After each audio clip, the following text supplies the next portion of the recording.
Coming up on this episode of the Spiro Podcast. For sure, Craig. And you had earned that trust from her through the relationship building that you have done over many years. Right. And so she knew right away. She knew the name. It popped up on her phone, and she knew why you were calling. And was she offended that you called her? No, not at all. Not at all. Did you experience pain for 24 hours after this call? No, honestly, I didn't think about it much after the call. What the pain, Todd, was picking up the phone to begin with. Okay, yeah. Uh-huh. That's where the hesitancy is it starts with me as the real estate photographer and business development specialist of, okay, I know I've lost their business somehow, and just getting that mental fortitude and chutzpah to actually pick up the phone and initiate the conversation. Welcome to the Spiro Podcast, managing your real estate photography and videography business. With your hosts, Todd Kivimaki and Craig Magro. Hi, and welcome to the Spiro Podcast, managing your real estate photography and videography business. Spiro is a software platform. It's designed to help you manage your day-to-day real estate media business, but ultimately to help you scale, make things more efficient, and make life a little bit easier. Welcome to the podcast. I'm Craig Magrum, and with me each and every week, Spiro founder and owner and partner in crime, Todd Kivimaki. Thank you, Craig. That is a fabulous introduction. It is great to be here. Any new tattoos for you? No new tattoos. Although this morning I was thinking, should I add to that? Nah. It gives me more content to talk about. I can only ride the first tattoo wave so long before I have to. It's okay. Nobody really cares about the tattoos. It's okay.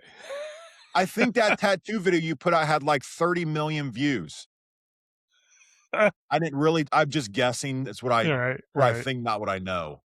It was a fun experience. It was a fun experience. And it was kind of cool that my oldest son came with me, and we just kind of had that unusual bonding moment, father-son.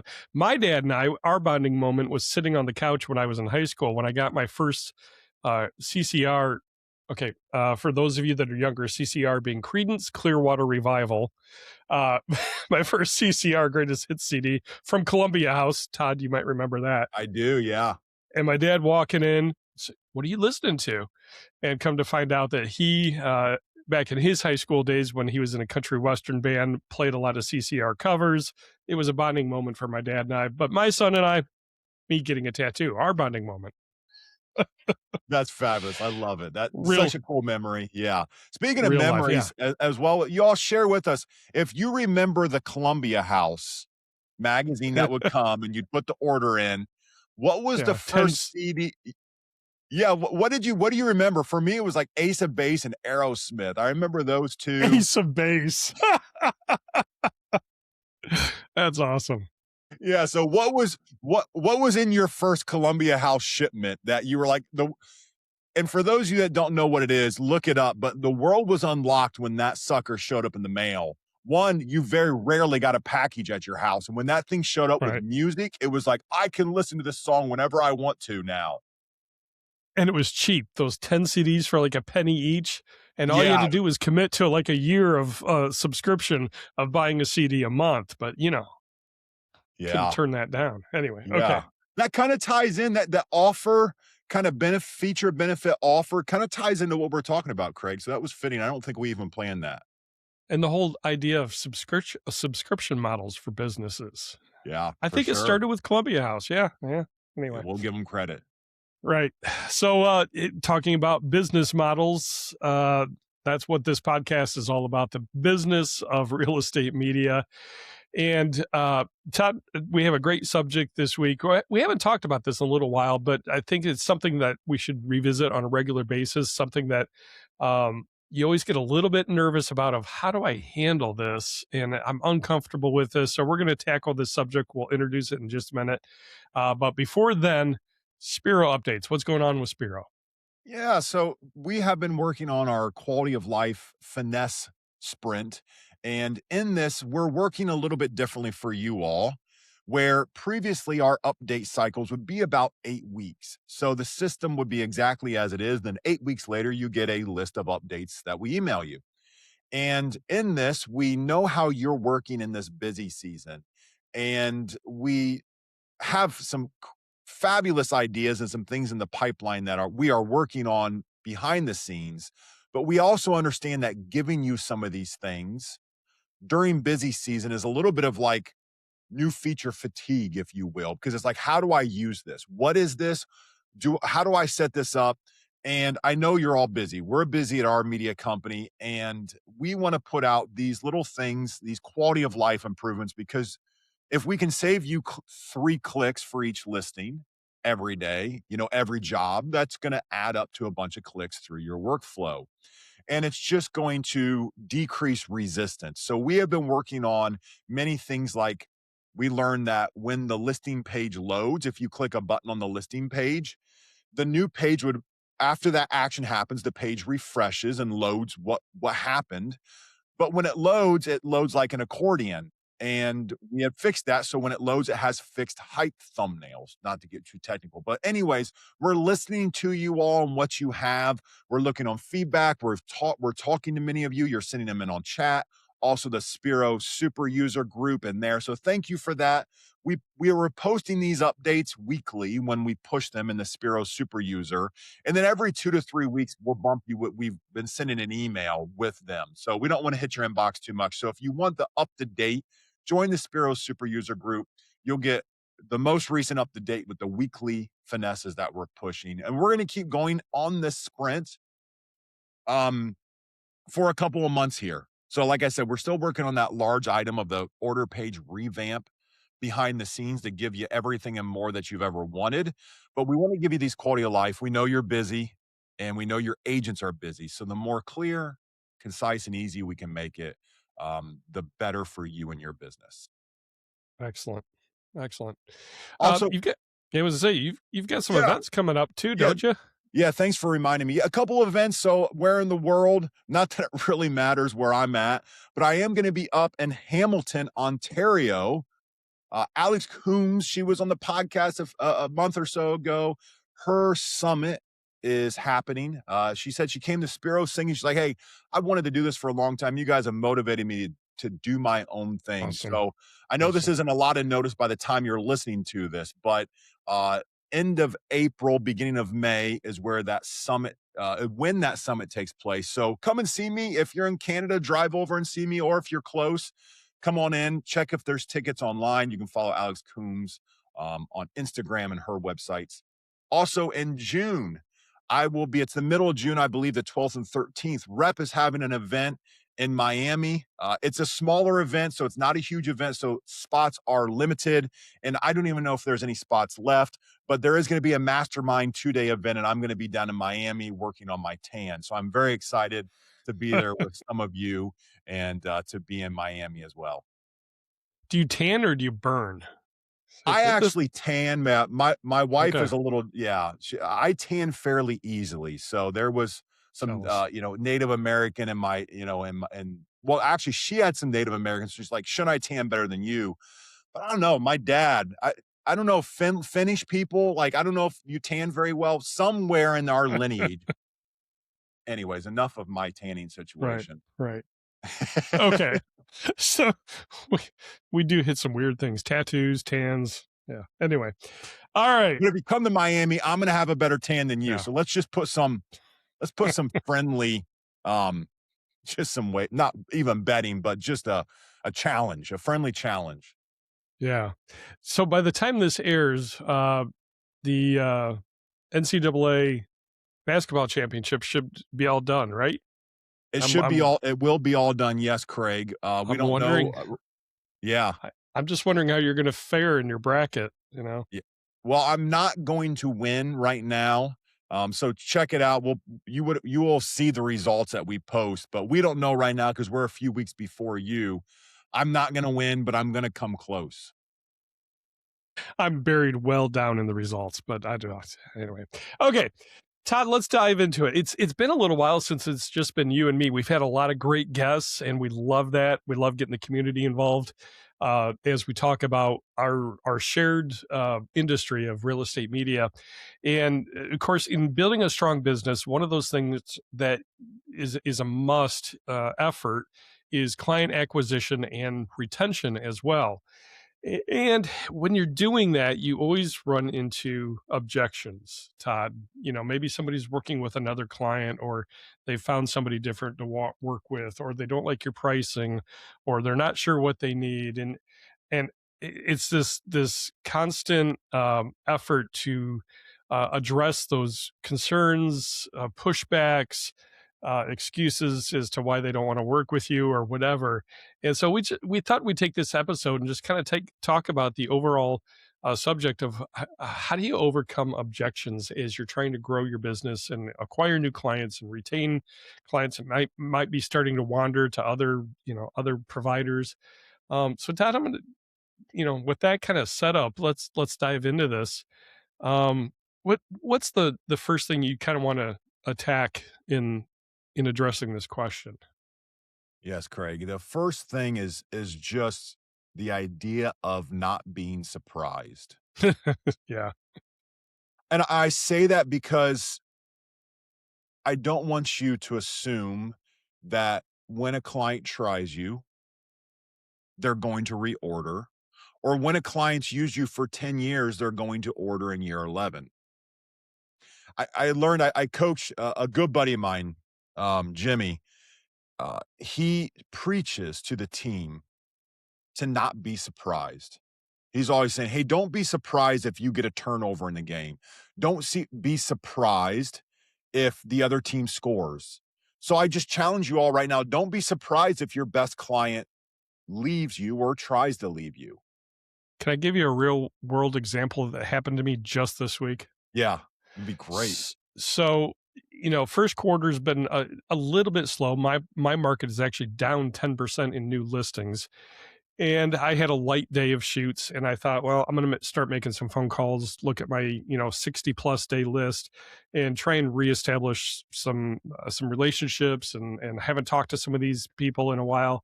And one particular client that I know is moving more into her retirement stage, but still hasn't done a ton. I happened to see a new listing that she had on Facebook, and we didn't shoot it. And I knew that it wasn't an issue of me not being available because it's first quarter and things are a little bit slower. So I have availability. And it bugged me because this is a client I've worked with for a number of years. And exactly like you just said, have a great relationship with her. She's always been super happy with media.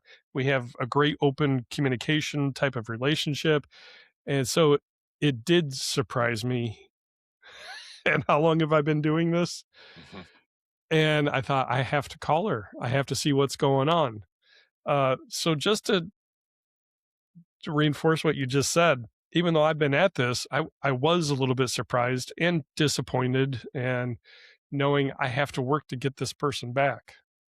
Yes. And I don't want to say that like there should not be any heightened sense of like, oh, like I have something to do now. And I would argue, Craig, that you saw that as you have something to do. Yeah. Yeah. The level that I'm talking about is like, you're so shocked because you've assumed that you've had this client forever, that you just own this client without any further work other than just doing what you say you're going to do. So you're kind of taking for granted the relationship. Yes, definitely. Exactly, Craig. And when you take things for granted, you kind of become a little lax on those relationships. And there's other businesses out there. And this is the same thing that exists for every business in the world. So I could be grumpy and say, when I started in 2024, there was basically me and 10 other people in the world doing this. Now, I don't know that 10's correct, but 2024? 2004. In 2004, excuse me, in 2004, when I started this, there was nobody doing video on the internet because it was a dumb idea. We've talked about this many times. Like I was the only one dumb enough to think to put something on the internet that could not be streamed. And now, so this many years later, I could be angry to say, well, I was one of the first people to do this and I had no competition. I can't assume that that's going to be like that forever. Right. And when you are surprised and you allow your emotions to get to a heightened extent, we don't up into a fight or flight mode. Mm-hmm.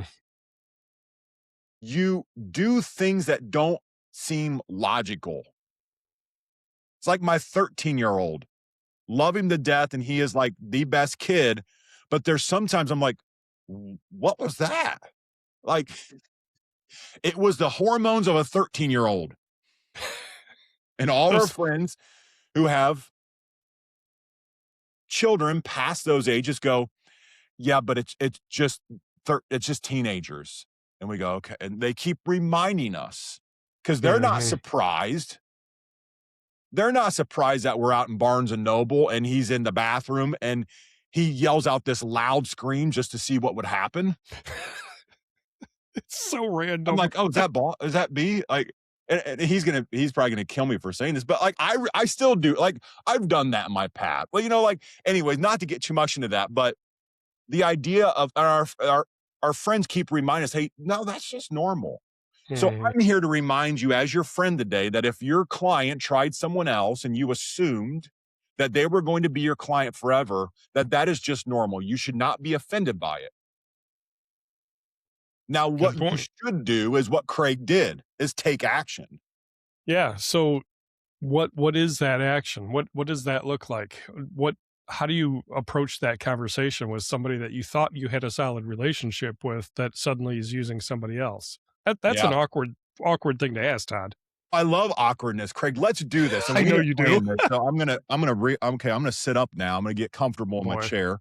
Here we go. Let's do this. Okay. Let's say you were on the interweb scrolling and you saw that Jane had a new listing and you expected to shoot Jane's property. I'll be Jane today and I'll try to speak in a little bit of a falsetto and let's get this awkwardness. Okay, I'll just speak in my normal voice.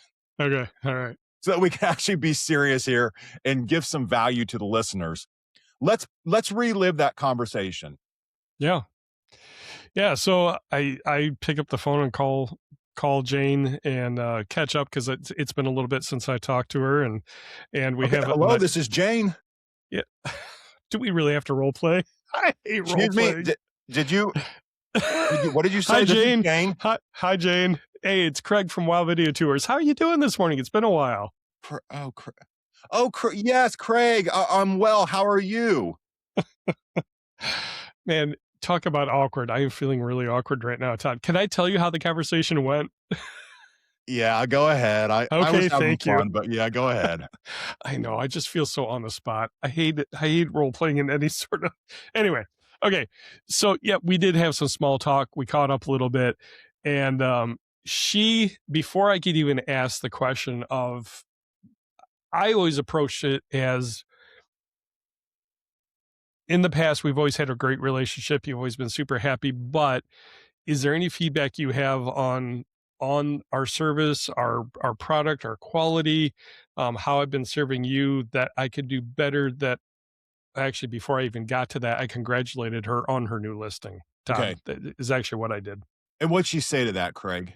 She said, thank you. And she said, and we've had a lot of pressure is the word that she used from our brokerage to use our internal photographers. And they've always had pressure. Well, I don't want to say pressure. She kind of ho-hummed around it, but she felt pressure to use. And she said, and to be honest, the last couple listings that they've done for me, there's been some issues. And she started telling me without me even really having to ask the question. She knew why I was calling. Yeah. And she was comfortable enough to tell me what was going on, which I really appreciated. And she said, yeah, their price is a little bit better, but it's not enough for that to really have been the factor. It's just they've really been pressuring us to use, our brokerage, our internal marketing department. And Craig, we're going to be having a sit down because I've not been happy and it needs to be fixed because I never had that issue with you. And so, well, I'm glad to hear that. And, let me know how the conversation goes. If you continue with them, we'd love to be a backup, but Kay, I would love to work with you again and make things easy for you so that you don't have to deal with these issues. And she said, I know you do. And I will definitely let you know. I'll keep things, keep communication open, basically. But she recognized and admitted the pressure of why she made the change. I wish she would have just given me a call to begin with, but that's an awkward call to make. But then she also admitted there's issues and that she didn't have issues with me. Pricing really wasn't the issue, but it opened up to a very easy conversation. And because I had a good enough relationship with her, I wasn't threatened by it. I know this brokerage is continually pressuring their agents to use their internal photographers, so I get it. And I get the pressure. But in her providing all those details without me having to ask a ton of questions, it opened up the conversation of she knows in the back of her head, I'm not going to have a problem with WOW. So that door is open. She knows she can always use us as a backup. And that's kind of where it left. She said, I'll let you know how the meeting goes. And I know she will. So that's kind of how it went. But asking good questions to get to the crux of the issue of why did I lose your business? And just being open and honest. Hey, did I do something? Or is there a better way we can serve you? It just opens up a conversation. And if you have the relationship with them to begin with, they'll have the conversation with you. For sure, Craig. And you had earned that trust from her through the relationship building that you have done over many years. And so she knew right away. She knew the name. It popped up in her phone, and she knew why you were calling. And was she offended that you called her? No, not at all. Not at all. Did you experience pain for 24 hours after this call? No, honestly, I didn't think about it much after the call. What the pain, Todd, was picking up the phone to begin with. Okay, yeah, uh-huh. That's where the hesitancy is. It starts with me as the real estate photographer and business development specialist. Of okay, I know I've lost their business somehow, and just getting that mental fortitude and chutzpah to actually pick up the phone and initiate the conversation. They're not going to initiate the conversation because it's awkward and uncomfortable for them as well. But as a person responsible for the business, I have to initiate that. I just got to suck that up and trust that I've done the work to build the relationship that I can ask the question honestly and without pressure. Yeah. Craig, was there periods in time, and this could have been, from when you just started your business, C Imaging, was there periods of time where you did not call or hesitated longer to call a client in this situation? No, I've never, I always jump right on it, Todd. Right on it. Of course. Yeah. Yeah. So this idea, I've thought about this a lot, and a little bit in a different capacity, Craig, but this idea of initiative and initiation, like just doing something like the Nike slogan, just do it. And did they change their slogan? But anyways, Nike will always be just do it. Yeah. So very quick side story of how I'm working through some of this in my life. So, a couple months ago, I purchased a hot tub, a used hot tub, found it, got a great deal on it. That's what I love doing. And now that I've purchased it, had it all hooked up, I'm using it. And when you're in a hot tub and it's cold outside, it's been very cold, that it's fabulous when you walk outside and then you get into the tub. You're like, oh, this is the greatest thing ever. But getting out of the tub is a completely different story. Right.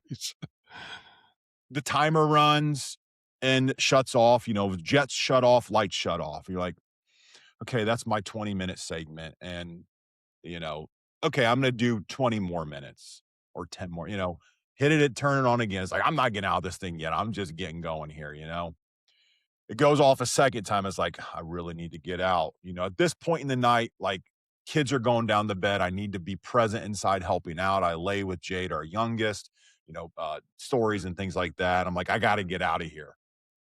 And I'm like, oh, just 2 more minutes. And I do this thing where it's like, you look outside, like it's freezing. There's snow on the ground. And it's like, oh, I have to get out of the tub. There is no not getting out of the tub, right? Like in my mind, I know it's inevitable that I get my butt out of the tub and into the house so that I can help at bedtime.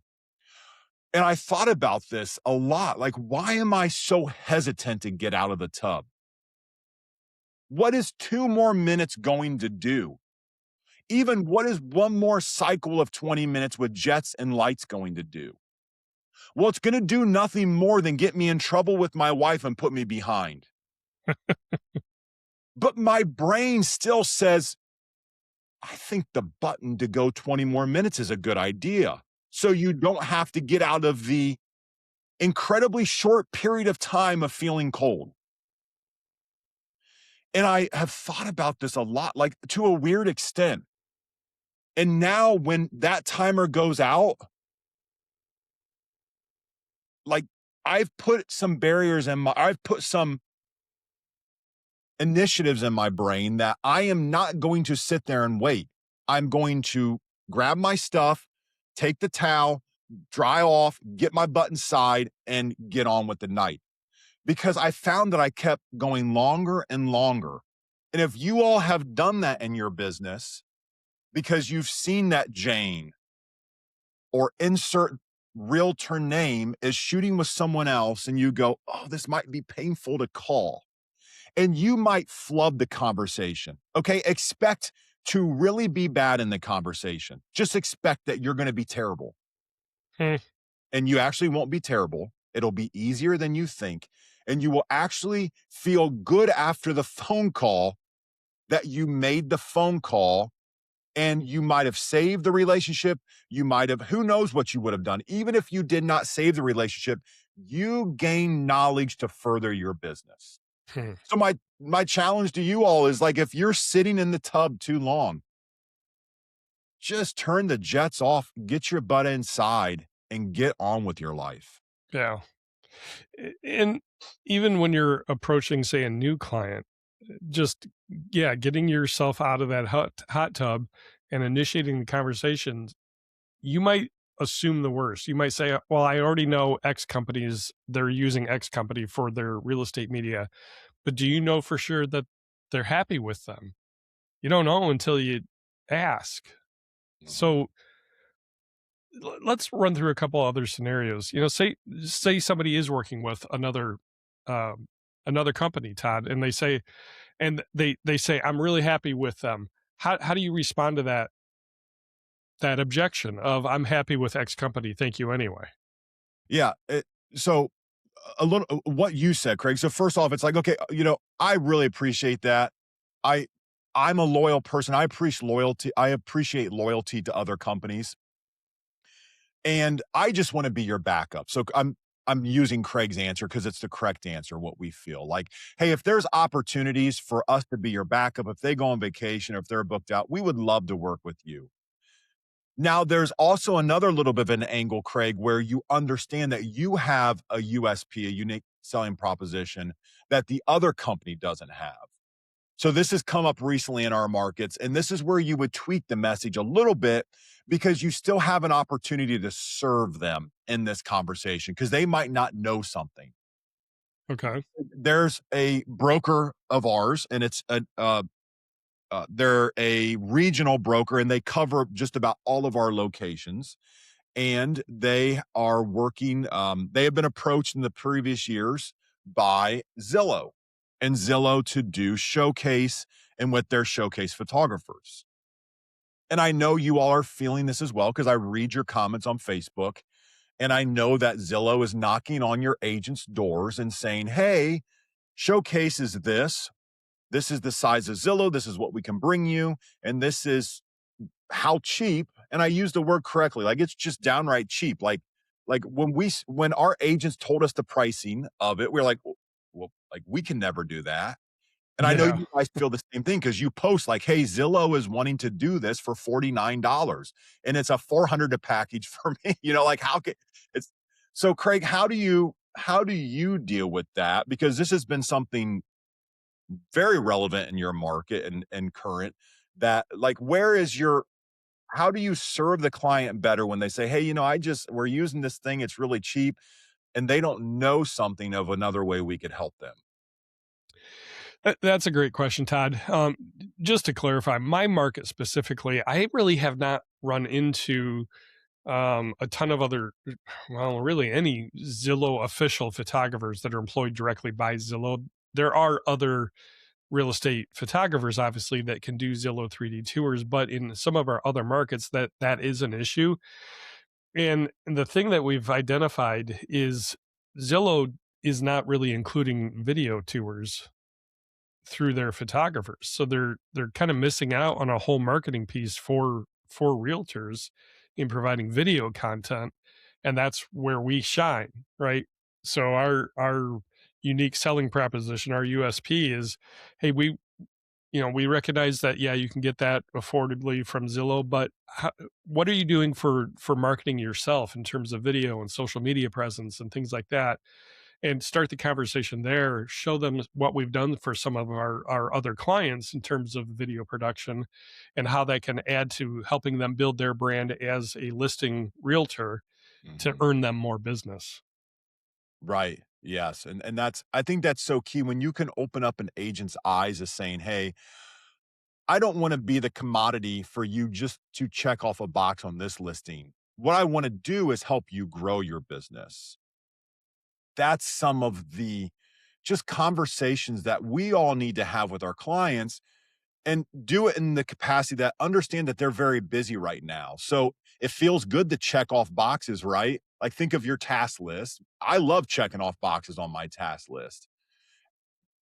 And when you're very busy, it doesn't always feel like there's time to add another box onto your checklist. Yeah.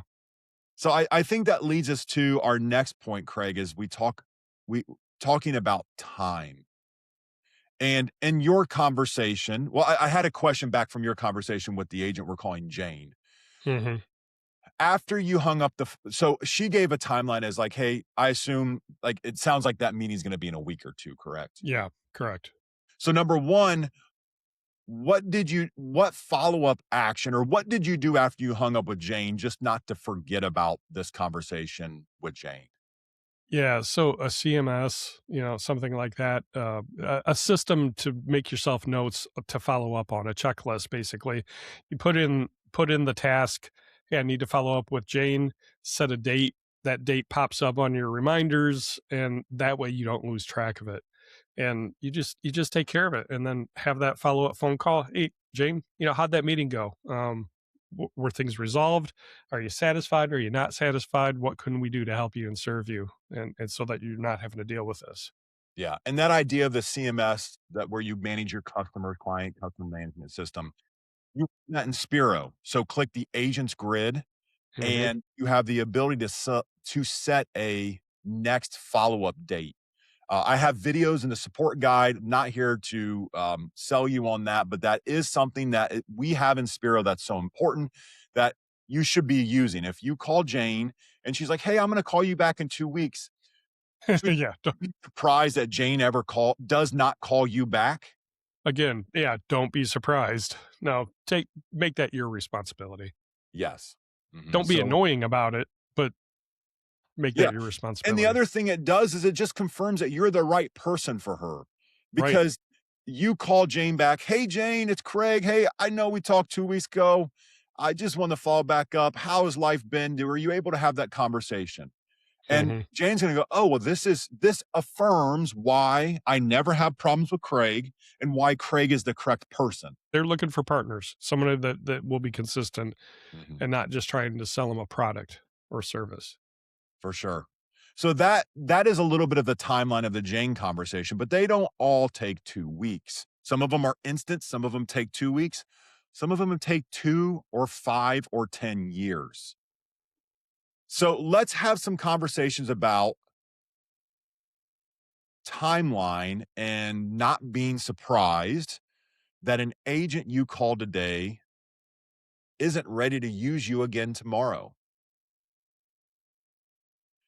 As I look back over the history of time with WOW, I can think about some big wins that we got that were instant, that were very quick. And that's not the normal, just to tell you. Like, some of them happen very quick, and that's not the normal. And when I analyze those, I realize that there is actually a lot more building and foundational pieces that I did that led to that relationship. So I'll give you a quick example. As I mentioned earlier, I started in 2004, and I was in college, and I had a camera, and I was willing to shoot anything to have some money where I could put gas in my car and buy some food and, take my now wife to the movies and whatever you did back in 2004.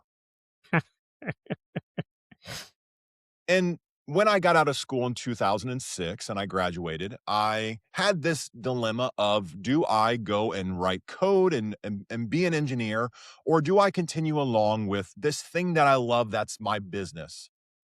And you all have traveled this path too. So think back to those times. And for myself, for me to justify my business, it came down to guaranteed revenue. And I had been working with a company local here in town in the cornfield. And for the history of time, it was like the first agent that used me. And then I was just working through all the other agents. And I wanted to have guaranteed income. And this is where the idea of the broker deal came from. And I went in and I pitched a broker. I said, hey, I want to do all of your listings. And I came up with the broker deal concept. The thing that happened, yes, I got a yes to that conversation. So I got a yes to the meeting with all the agents. And she said, hey, let's ask the agents. And I walked out of there with 34 signed contracts, which is basically the entire company. And that was about a 2-year lead up to get to that. So the work that I had done through college and built relationships and understood. Then what happened was I began working that company. And naturally, as you expand territories, an agent in Lima had a listing that was a little bit further west, and an agent one town to the west had a buyer a little bit more east. So we met in the middle, and I was introduced to that agent through just that process. And I began shooting for that brokerage, and no brokerage deal yet. It took me some time to build up a rapport with that broker and those agents. And it was probably 6 to 12 months later, that the broker deal idea worked for them as well. And I was like, oh, this is really cool. Okay, so 12 months more of hard work, and I got another broker deal. Now, after I signed the broker deal in the company to the west of me, Van Wert, Ohio, literally weeks after, a competing broker in town called me, and I literally finalized the deal on the phone. I'd never been in their office. They just had seen my work, liked what I did. The idea of the broker deal resonated with them. And I had qualified myself just through some of the history and what they knew about me, that they said, hey, this is a no-brainer. Let's do it. And I literally showed up to their office the first time, walking in the first time, and we finalized the paperwork there. And they were a bigger company than the first company. So what that did, yes, that was fabulous. But the thing about that is my brain wanted to tell me, like, hey, every broker deal should take 2 weeks. And there was part of me that should have just been thankful that that opportunity came along. And I don't know if another deal came along that was that quick and that easy, maybe one or two others. But the point I want to make is, really, that third broker deal took me about 3.5 years, not 2 weeks, because of the foundational work that I had been building. So me fooling myself, then having expectations that the next broker deal is going to come in 2 weeks, was just silly. And as I think back over the history of WOW, we have some relationships now that are really great for us that took 3, 4, 5, 6 years to get done. We're growing in one of our markets at 40% this year. And 40%, based on our previous years of volume, we've been in that market for a long time, 10 plus years. Like, we're seeing huge growth numbers. And we tied it all back to a relationship of a brokerage deal that we started the conversations 5 years ago. So I want, as I conclude here, and to get to my point, is I don't want you to be disappointed when you call Jane on the phone and Jane just found someone that works better for her for one reason or the other. It might be her nephew. Okay. So as a business owner, you have to be okay with that timeline. Now, Craig, let's role play this a little bit. And I won't use the falsetto and I won't make us go back and forth. Even though I think I get a little. He really wants to. He really wants to. I'm going to have some discernment here, and I hear you. So what if Jane would have said, "Oh, Craig, I've loved working with you, and my nephew, he's actually in school right now, and he's in media, and he's going to BG, and I'm just trying to help him out a little bit. And I thank you for what you've done, but he's family." What would you have said? Well, with the situation I'm dealing with right now, my market, my mind immediately goes to, would your nephew be interested in joining our team so that we could provide him training in this field and provide him the skills that you've been used to from us so that he can give you the best possible service and product? And it's a win-win for both of us. Your nephew is shooting for you and getting the training that they need from us, and we can continue the relationship through your nephew. That's what I would have gone to immediately. Yeah.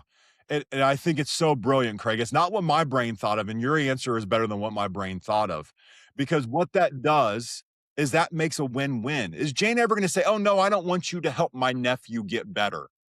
Yeah. I mean, so that's incredible. So that is ideally, it's a win-win for everybody. Jane gets to continue to use her nephew, and her nephew gets to continue to learn from you as an established authority in the field. Number two, if you need someone to help you, well, that's great. He's already vetted a little bit by Jane. And if Jane is working with him, Jane has put in time to give him market knowledge, or it's just assumed by him because he's Jane's, nephew. Now, Craig, let's say that you listeners out there, there's no option to bring the nephew on. Okay. What would the response be to Jane if it's like, "Yeah, I'm not interested. I'm not going to grow the team"? How can I lay the best? How can I plant the best seed for potentially one day this relationship to come back? Well, I mean, to me, I'm a family guy, so I understand family relationships and the importance of those, and the fact I'm trying to put myself in her position where she wants to support her nephew and give him a chance, and she's going to get something out of it. So I might say, you know what, I respect that. It's kind of like the conversation you have if they have another provider already. Hey, I appreciate loyalty. I understand that. It would be a similar approach to me, and maybe this isn't the right answer, but this is where my mind is going. And I affirm that and say, I understand, if your nephew is ever not available, maybe they're in class when you need a shoot done, again, using that backup conversation piece where, hey, we can still be your backup. Always here to serve you, Jane. We've had a long, great relationship. If your nephew ever decides to move into something else after graduation, I'm here for you. We'd love to pick back up where we leave off, understanding where you're at right now. Because the chances are her nephew is going to graduate and is going to move on into whatever their career field is. And maybe it is real estate media. I don't know, but that's just kind of how I would set it up, is don't close the door on the relationship, keep it open and keep in touch with her. Just check in maybe every 6 months and, hey, how's business going? How's your nephew doing? Is he enjoying shooting for you? And just keep that relationship going. Yeah, Craig, that's like a masterclass of relationship building right there. You've done so many things that are so wise because it's the one follow up in 6 months. Okay. You pick the date that's right for you based on the Right. conversation with your Right. agent. Follow up, discuss what you discussed last time. Why would Jane not want to talk about her nephew? It's so smart. You have this mutual thing that, like, hey, great. Like, Jane wants to help him out, and you asking how he's doing is fabulous. And I would say that if Jane ever says, yeah, he's doing great, he really has this, he really needs help with this thing. I would say, as weird as that feels, like, hey, he just doesn't, like, I'd love to do more video with him. All right. He doesn't get video, whatever it may be. I would strongly urge you, and this is going to seem so weird, that you offer to help with that. Not only just sell it to Jane, but like, hey, like, maybe your nephew wants to get some coffee. We love video here. Like, I'd be happy to be a resource for him. There was many years, Craig, that I worked in a capacity that I wanted to keep everything to myself. And I thought we knew a lot of things out here in the cornfield. I was like, no, just keep me out here in the cornfield. We want to build and do things, and we want to keep it to ourselves. And I will tell you that that's not the right way to do business or life. When you give and give without expecting to receive, that's really when you unlock something that you actually will receive. And it will never be on the timeline that you want it to be, or you hope it's going to come for. If you're thinking, hey, let me have coffee with the nephew, and then hopefully Jane calls me back the next week and she sees I'm such a good person for helping her nephew that she's just like, hey, I'm going to use you now. Again, those are expectations, and you're setting yourself up to be surprised by unreasonable expectations. Yeah, that's a timeless principle, and that could be a whole nother episode, Todd. Giving without expecting to receive in return. I'm kind of convinced there's actually some spiritual truths about that whole concept, which kind of goes counteract to all the business knowledge that we have, right? So that's maybe that's an entire separate episode we explore here in the future. So good stuff. Well, all of this to say, you're going to get objections. You're going to have uncomfortable conversations, and you have to build up the mental fortitude and the courage to say, hey, this is my business. I need to take care of it. I don't want to let things go or take things for granted. And it's just making a plan, following up on that plan, and like Todd said, asking really good questions, exploratory questions.